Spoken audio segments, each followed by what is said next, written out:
Pwede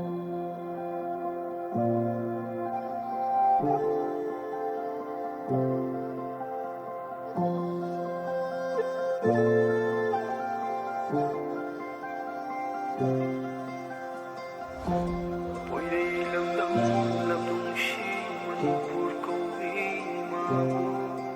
minchadurong thamang jegi tin kuk na biyu lai kuk na biyu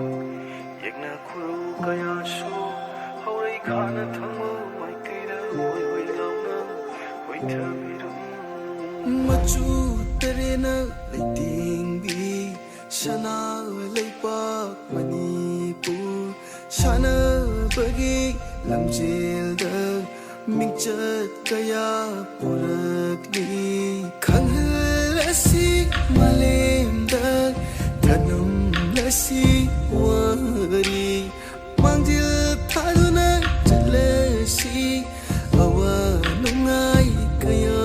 ga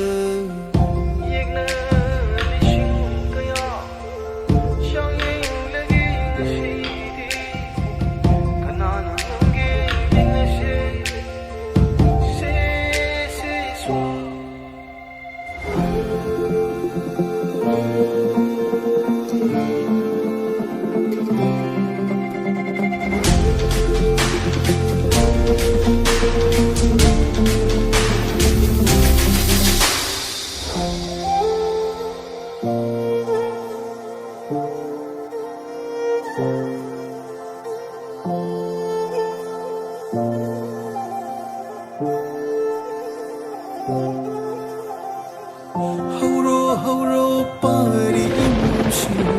taibang makeup thok lagloni palem gi tampak ta shanaroni mingchat urung kelamu hai nai pane haya ne imane pari khoi thorak lo haurak lo imagila man shingla se shari wasak saglasi mangjil thaduna chalasi khanghallasi malimda awab nungai bakayaga